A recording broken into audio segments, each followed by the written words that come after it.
Bendiciones, amada iglesia. Qué privilegio tan hermoso poder saludarte nuevamente por medio de las redes sociales, ¿verdad? Que estamos aquí tratando de llevar la palabra del Señor a todo lugar. Sabemos que estás ahí, tal vez en tu casita, ¿verdad?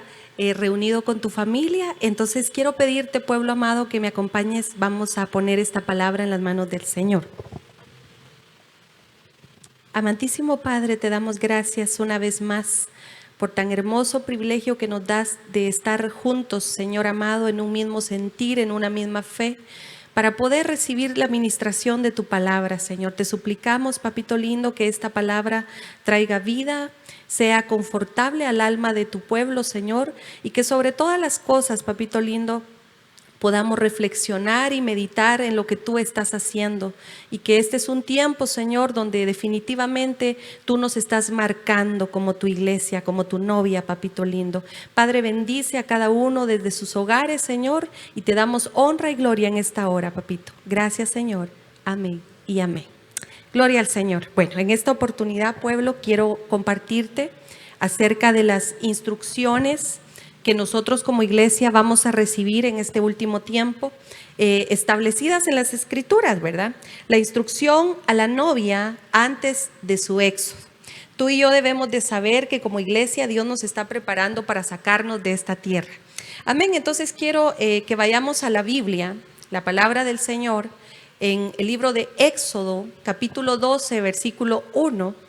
Y quiero que me acompañes ahí. Voy a tratar la manera de leértelo rápidamente para tener una mayor comprensión de lo que quiero trasladarte hoy. Mientras los israelitas todavía estaban en la tierra de Egipto, pon mucha atención, el Señor dio las siguientes instrucciones a Moisés y Aarón. Tú y yo debemos de saber que Dios va a dar las instrucciones por medio de nuestro pastor, de nuestro apóstol. Ok, entonces este es un tiempo donde la iglesia novia se va a caracterizar por la obediencia a lo que escucha de su pastor. La palabra del Señor nos deja ver que las ovejas oyen la voz de su pastor, le obedecen y le siguen. Entonces, pueblo, es una observación nada más que estoy haciendo en esto.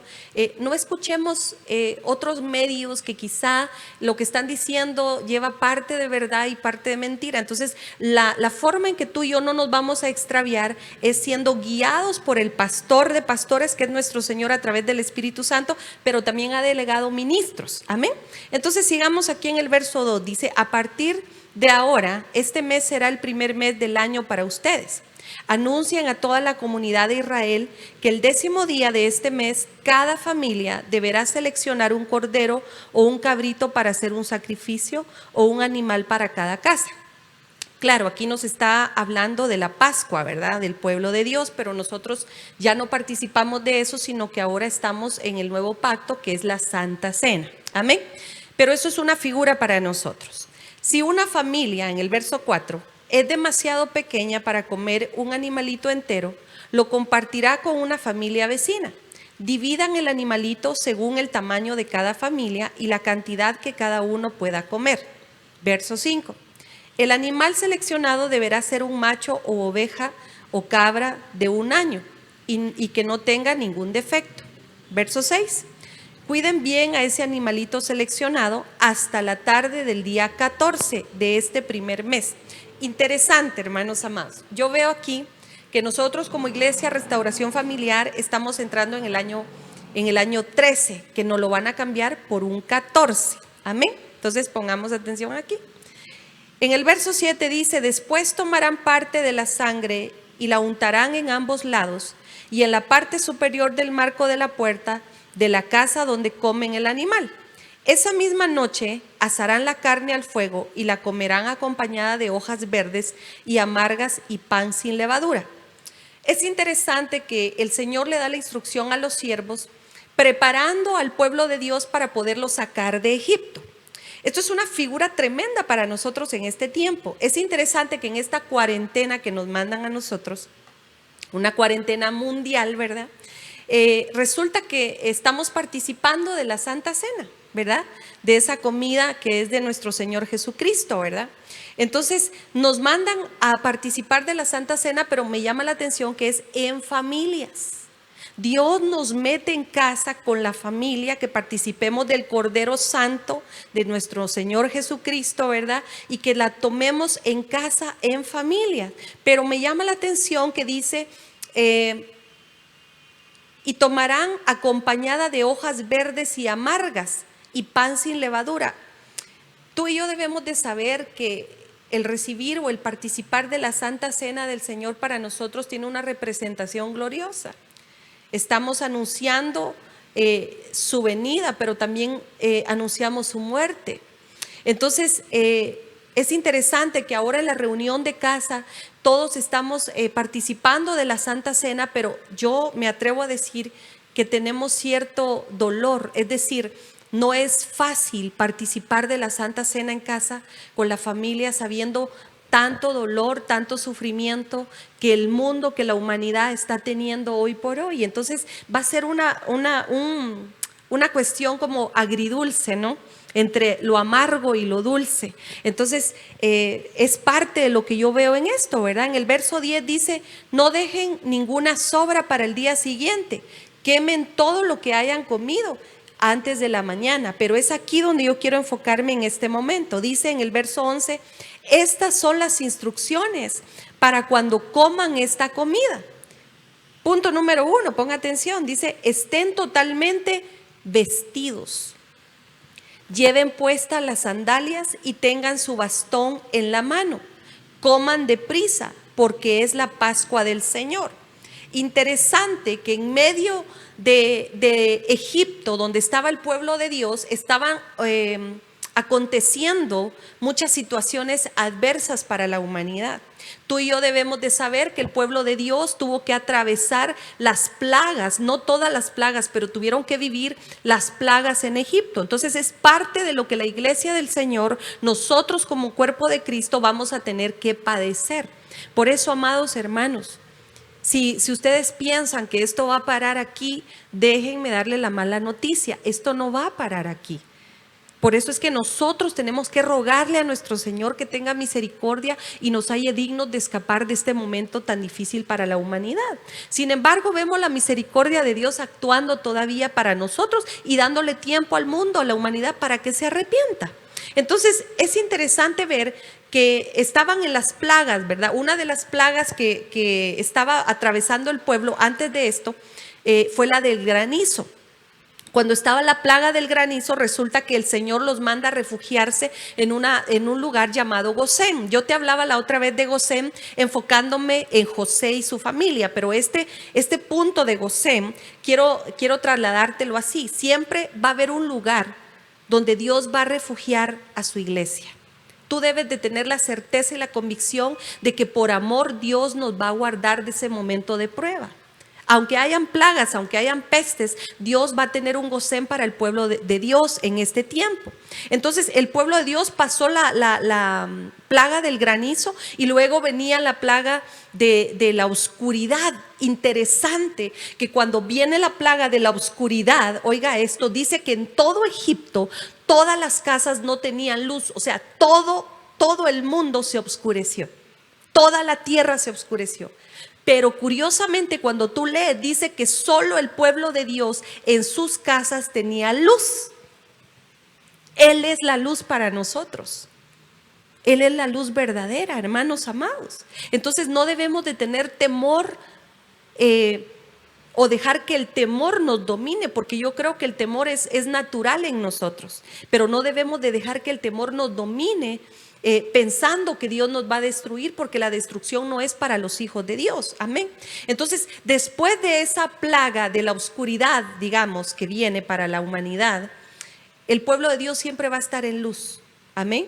También resulta que cuando viene el ángel destructor, el ángel de la muerte, que viene sobre Egipto, sobre la tierra, póngame mucha atención, le dice al pueblo, le da instrucciones al pueblo: enciérrense en sus casas, métanse en una cuarentena.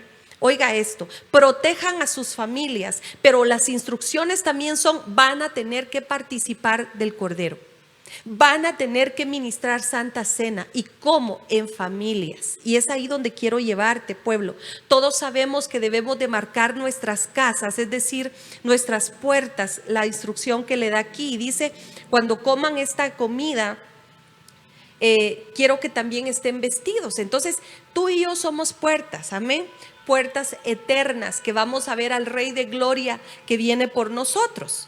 Pero el asunto aquí que no solo termina en que esa marca se manifieste en nosotros, sino también hay parte de esas instrucciones que tenemos que complementar o completar. Déjeme verlo de esta manera o trasladarlo de esta manera. Dice, quiero que coman de la Santa Cena, pero que estén totalmente vestidos. Pareciera ilógico lo que estoy tratando de trasladarle. Y dice, quiero que estén vestidos, que se pongan las sandalias y que sobre todo tengan su bastón en la mano. Y eso sí, coman deprisa, porque es la Pascua del Señor. Aquí hay algo muy poderoso, iglesia. Y miren, quiero llevarles al tema de hoy. Las instrucciones, quiero que estén vestidos. Ok, vamos a enfocarnos ahorita en qué significa o qué representa estar vestidos delante del Señor. La palabra vestidos es una palabra hebrea, oiga, que quiere decir ceñirse como un cinto o armadura. Quiere decir armar, reprimir, temblar, resto o vestimenta. Yo veía desde este punto de vista la palabra vestirse, es decir, quiero que participen de la Santa Cena, quiero que lleven esa marca de la sangre del Cordero, pero que también estén vestidos. Hay una figura tremenda. El estar vestidos tiene una representación gloriosa. ¿Por qué? Porque quiere decir, quiero que ustedes manifiesten que están cubiertos. La cobertura aquí se deja ver para la novia. Necesitamos estar cubiertos, amados hermanos, no solo de una forma física, sino que también en nuestra alma. Amén. Reconocer la mano de Dios sobre nosotros, el señorío de Dios sobre nosotros, amados, y sobre todas las cosas dice ceñirse, porque también quiere decir armadura. Entonces yo veo que la iglesia novia, la que se va, la que es sacada de Egipto, la que es sacada de esta tierra, necesita estar equipada, necesita estar vestida con una armadura. Y eso ya lo hemos visto, pero también veo que la armadura la utiliza únicamente un guerrero. Entonces la iglesia del Señor debe de ser una guerrera en este último tiempo. Y yo creo, hermanos amados, que Dios de cierta manera nos ha venido preparando en la guerra. Amén. Estos últimos 2 meses Dios nos ha estado equipando en la guerra. Y yo decía, Señor, pero ¿por qué? ¿Contra quién es la pelea? ¿Contra quién es la lucha? Recuerden que la lucha es espiritual. La gente está peleando allá afuera por un virus. Nosotros estamos peleando por la salvación, por la redención, hermanos amados. Entonces tú y yo debemos de estar equipados, debemos de estar armados, debemos de estar ceñidos. Oiga esto, porque esta palabra vestidos, es decir, cíñanse. Y ceñirse, hermanos amados, significa reprimirse. Entonces dime si tú y yo no estamos hoy quizá reprimidos en gran manera. Yo le decía, pastor, que también la figura tremenda de lo que es la palabra ceñirse es estar apretado como con una faja. Entonces yo le decía, qué tremendo era esto, porque es el vestido de la novia. Esta apretura, esta estrechez que estamos atravesando como iglesia es para que demos la talla y para que entremos, hermanos amados, en ese vestido de novia. Entonces no es para mal, iglesia. Entonces avancemos aquí. Tenemos que estar vestidos para ser liberados, para ser sacados de esta tierra. Aquí hay un ejemplo que yo te traigo y quiero que pongas mucha atención, porque antes de entrar a esto quiero decirte que en una cuarentena, en esta cuarentena final, van a haber una clase de eventos y manifestaciones del lado de las tinieblas, pero también del lado de la luz. Es decir, en este último tiempo vamos a ver la manifestación gloriosa de Dios, de nuestro Jesucristo, a nuestros corazones, ahí mientras estamos pasando en casa, mientras tal vez estamos con cierta tristeza por no congregarnos, por no ver a nuestra gente, pero Dios está haciendo algo y está haciendo que el corazón de su iglesia empiece empiece a amarlo, empiece a buscarlo, empiece a desearlo como al principio. Entonces, en este tiempo van a haber manifestaciones también angelicales. ¿Por qué razón? Porque cuando Dios está a punto de destruir una nación, cuando Dios está a punto de destruir la tierra, oiga esto, envía a sus ángeles. Y eso lo vemos como una figura extraordinaria cuando Él va y saca a Lot y a su familia, cuando el Señor va a destruir Sodoma y Gomorra. Pero también aquí hay otra figura poderosa, el misterio de nuestro Señor Jesucristo en esos 40 días, Él resucitado en la tierra. Oiga esto. Jesús, cuando resucitó, vino aquí a la tierra por 40 días. Eso es un misterio. Y se les apareció a muchos, entre ellos a sus discípulos.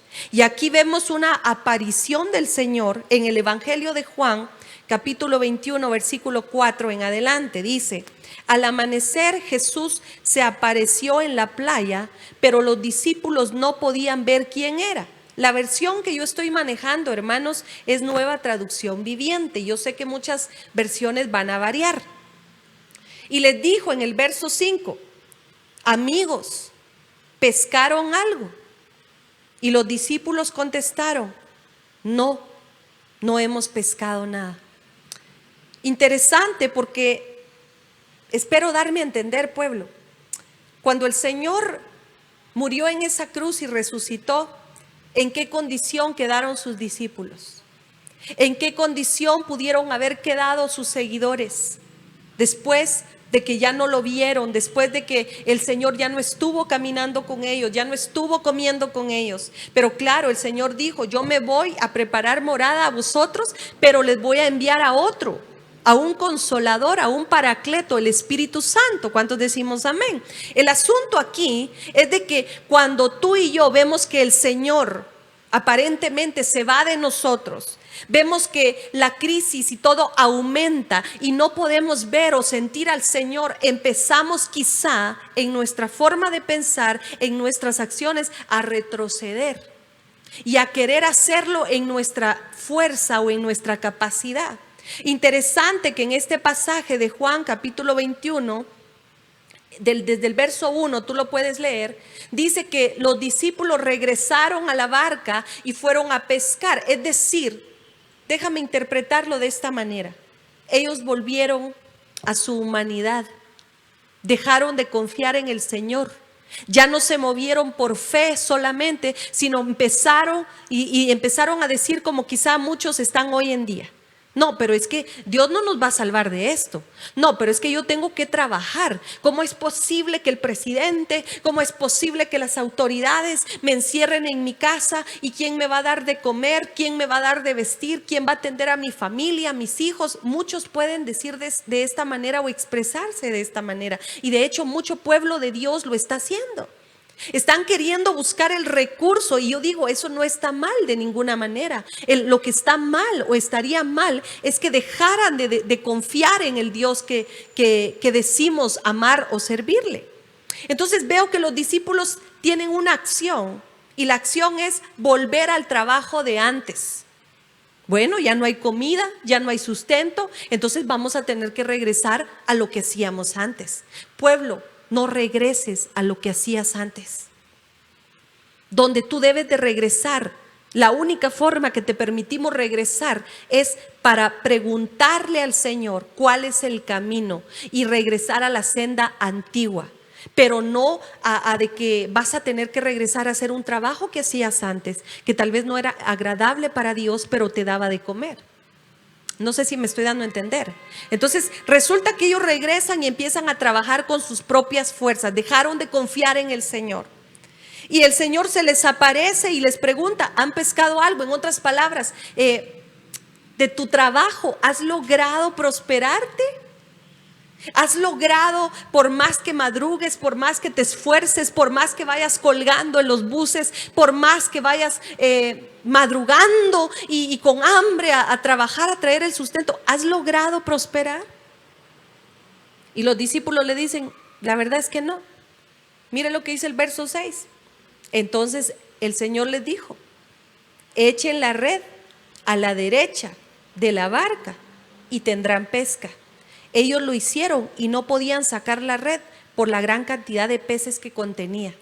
Miren, hermanos, yo aquí me adelanté en cuanto al vestido, porque dice que antes, cuando los discípulos vieron a Jesús, no lo reconocieron, porque Él se apareció resucitado.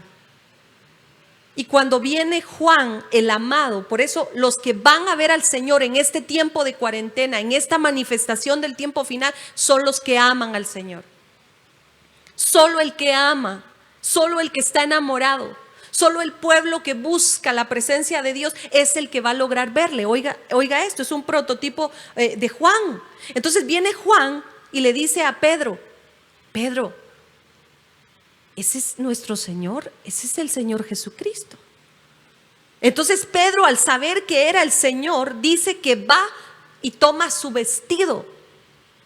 En otras versiones dice Pedro, al saber que era Jesús, que se les apareció en ese momento, se va a vestir, se va a ceñir, dicen otras versiones. Entonces, ¿qué nos está dando a entender el Señor aquí? Que para ver al Señor necesitamos estar ceñidos, necesitamos estar vestidos, necesitamos estar equipados, iglesia. Entonces, mire lo que dice aquí, el verso 7. Entonces el discípulo a quien Jesús amaba le dijo a Pedro, es el Señor. Cuando Simón Pedro oyó que era el Señor, se puso la túnica porque se la había quitado para trabajar. Se tiró al agua y se dirigió hacia la orilla. Vemos aquí que Pedro se había quitado su vestidura. Hay muchos que están tratando la manera de apostatar, de seguir buscando al Señor porque dicen, no, esto se va a poner peor, ¿y de qué me va a servir a mí ser cristiano? ¿Quién me va a dar de comer? ¿Quién me va a sacar de mi crisis? Yo te digo, pueblo, en el nombre de Jesús, tu confianza debe estar puesta en el Señor, y viene una sobreabundancia, óyelo bien, para todos aquellos que sigan las instrucciones que el Señor les da. Les dice, vístanse. Tú tienes que estar vestido cuando venga el Señor. Tú tienes que estar vestido no solo de la manera de lo que el apóstol Pablo le decía en una de las cartas a los Corintios, si no estoy mal, donde decía, es necesario que el Señor nos halle vestidos y no desnudos. Estaba hablando de que muchos van a morir. Y cuando tú y yo morimos, quedamos desnudos en nuestro espíritu. Entonces, para ser arrebatados necesitamos ser revestidos para que esto que es corruptible se vista de incorrupción. ¿Me doy a entender? Entonces, tú tienes que saber que así como el Señor se les apareció a ellos, va a venir un tiempo donde el Señor se le va a aparecer a muchos, pero a aquellos que le amamos. Aquellos que le aman al Señor, el Señor se les va a aparecer. Pero mira, ¿para qué se les aparece? Para decirles, ¿en dónde está puesta tu confianza? ¿Está puesta tu confianza en tu trabajo? ¿En tu negocio? No, echa la red, yo te voy a prosperar. Y dice que lo que el Señor les dio a sus discípulos esa noche, en esa barca, en esa madrugada específicamente, dice que ni ellos podían sostener las redes, porque estaban saturadas de bendición. Esa es la bendición que Dios tiene para nosotros, pueblo, y eso es lo que nos debe de hacer permanecer firmes. La palabra ceñirse era lo que yo te decía, quiere decir sujetar apretadamente como una faja. Ok, entonces si nos están apretando, gloria a Dios, porque van a hacer que entremos en ese vestido. Tenemos que ser valientes para enfrentar el temor y vencerlo con amor. Dice la palabra de Dios que el amor echa fuera el temor.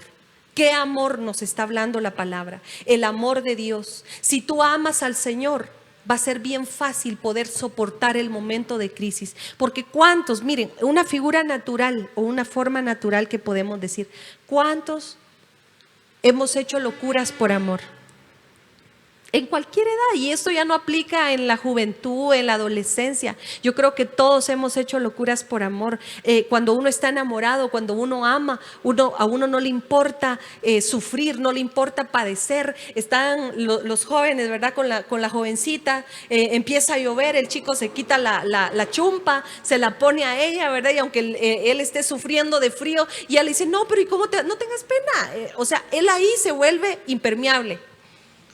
Interesante, ¿no? Por amor se vuelve impermeable. Tiene miedo, se acerca a un perro rabioso. Él le tenía miedo a los perros, pero por amor a su chica, a su novia, agarra piedras, aunque le vayan temblando las piernas, lo apedrea y logra rescatar. O sea, cuando hay amor, uno se vuelve un héroe, uno hace locuras. Las jovencitas, ¿cuántas no mentimos alguna vez? Nos escapamos, dijimos mentiras.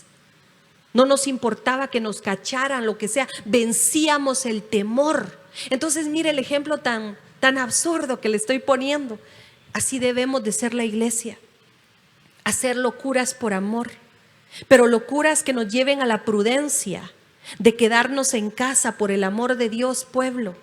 El ser cristiano no quiere decir sal a la calle y sé imprudente, de ninguna manera. Tenemos que cumplir los requisitos que se nos están pidiendo para poder resguardar nuestra salud, nuestra vida, nuestra familia, y hacer locuras por amor en el sentido de vencer el temor.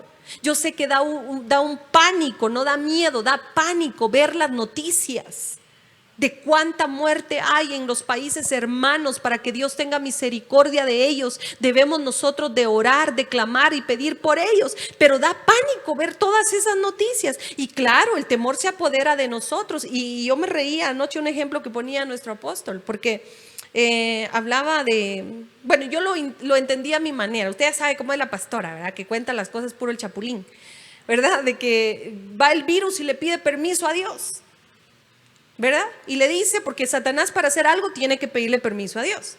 Entonces va el enemigo y le dice, mira, quiero matar a 500 personas con un virus. Y el Señor le dice, ok, ve, hazlo. Es un ejemplo, ¿verdad? No me vaya a malinterpretar. Y se mueren el doble o el triple de esa cantidad. Y le dice Dios, pero ¿y qué pasó? Te di permiso solo para 500, no para que mataran a más. Es que yo maté a las 500, pero las demás las mató el miedo. Es interesante, nos morimos de miedo. Mire, analicemos esto, hermanos amados, ya para ir terminando, ¿verdad? Porque aunque usted no crea, el que usted no esté aquí presente no quiere decir que no me están tirando presión. Ahí está su pastor y me está haciendo así, mire, no son bromas. Entonces, el hecho de esto, hermanos amados, es de que la gripe está comprobado que tiene más riesgo que el coronavirus en cuanto a matar gente. El riesgo es mayor. Pero ¿cuántos hemos vivido años conociendo la gripe y teniendo a la gripe como que, es una gripa, no le ponemos importancia? ¿Por qué? Porque desde que la conocemos nunca nos dijeron que teníamos que temerle. No sé si me doy a entender. Entonces, cuando algo te empieza a buscar por medio del temor, eso es lo que nos destruye realmente a la humanidad. Mire, yo jamás había visto en los supermercados en otros países que la gente se peleara por un rollo de papel higiénico. Jamás había visto el caos de que estarían dispuestos a morir o a matar por el alimento. Yo no lo había visto. ¿Pero por qué? ¿Qué es lo que hace llevar al pueblo a tener esas acciones? El miedo, el temor. ¿Por qué? Porque nadie queremos morir. Y tú y yo debemos de saber que eso tarde o temprano va a llegar. Esperamos en Dios que a nosotros no nos llegue por medio del arrebatamiento. Pero si llega, debemos de saber que esta vida no termina aquí, sino que la vida sigue. Una eternidad con Cristo o sin Él. Entonces, amados hermanos, tenemos que vencer el temor con el amor que tengamos al Señor. Si tú tienes miedo, recuerda que eso es para valientes. Yo te invito a que busques en las escrituras, en la concordancia, cuántas veces aparece la palabra no temas, no tengas miedo, no te amedrentes, no se turbe tu corazón. El Señor de una u otra manera está lidiando con nosotros en este tiempo, ministrándonos eso, pueblo. No temas, no te amedrentes. ¿Por qué? Porque es con lo que nos vamos a enfrentar. El gigante del temor viene amenazando nuestras vidas, llamado virus. Pero tú y yo sabemos que el más grande está del lado de nosotros, amén. Y que Él ya lo venció en la cruz del Calvario. Solo falta tu fe y mi fe para seguir creyendo que Dios ya nos dio la victoria por sobre todas las situaciones.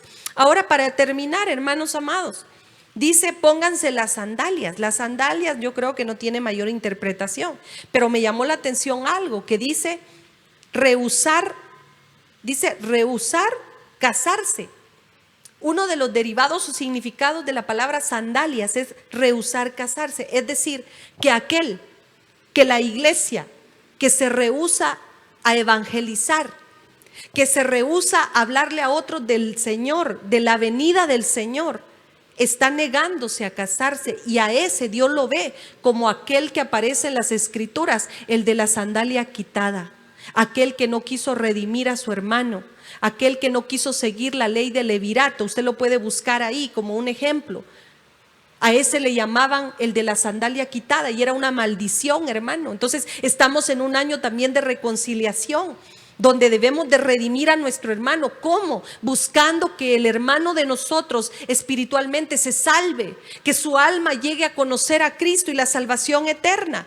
Y mire, la vara, dice, quiero que tengan en su mano una vara.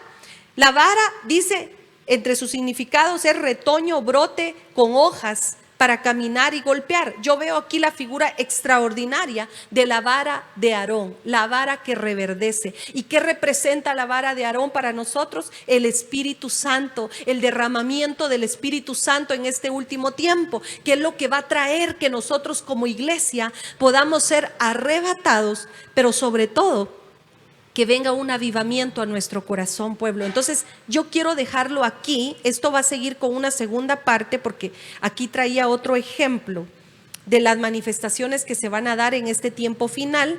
Pero recuérdese de lo que estamos hablando: la instrucción a la novia antes de su salida, antes de su éxodo. Entonces, antes de salir, vamos a tener que anotar una serie de cosas que yo las traigo aquí para la segunda parte.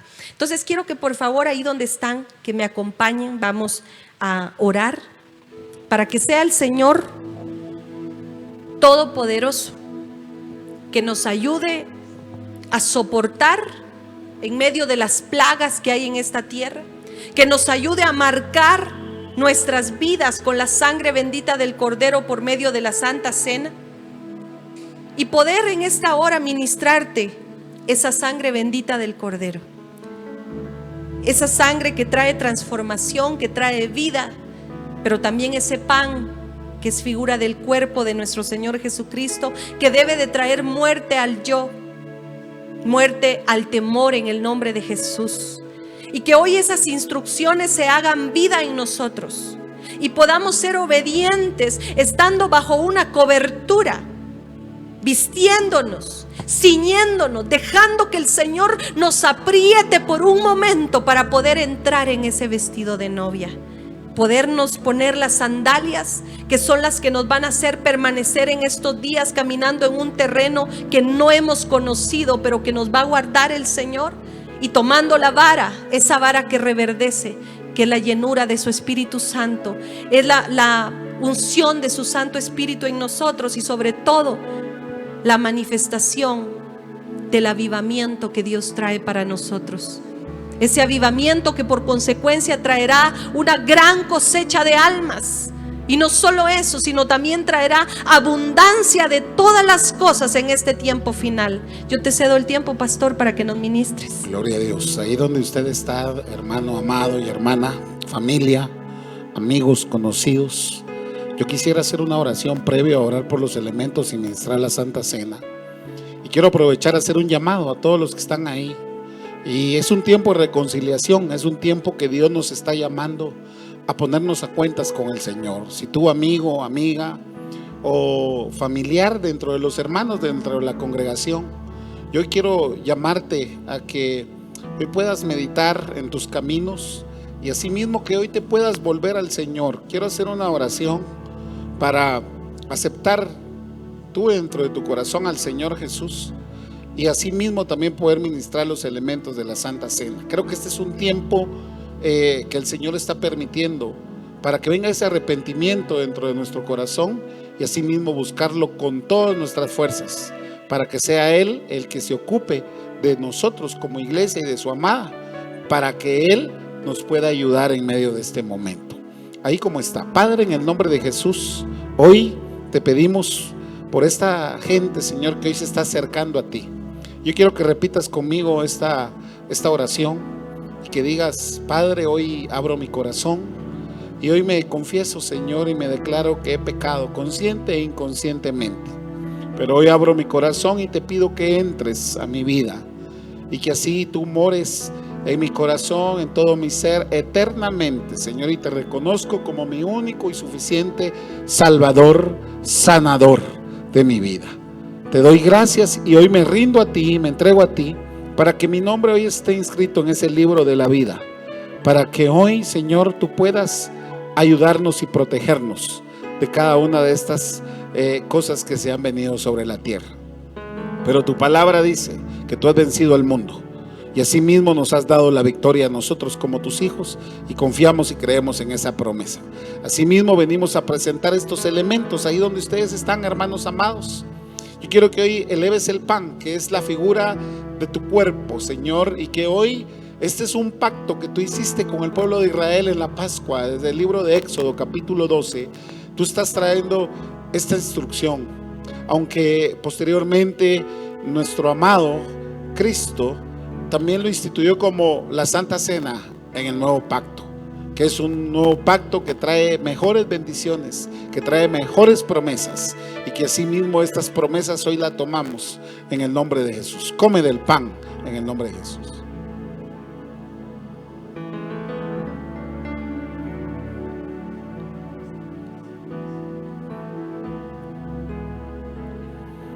Asimismo eleva la copa, esa copa de vida, esa copa de bendición, de vida plena, esa sangre bendita que fue derramado por amor. Es un amor incomprensible para nosotros, es un amor inconmensurable, pero asimismo hoy te damos gracias porque tú estás en medio de todos nosotros. Ya has pagado un precio, hoy te pertenecemos, y esta es una muestra de que tú tienes el cuidado de tu pueblo y de tu iglesia. Toma de la copa.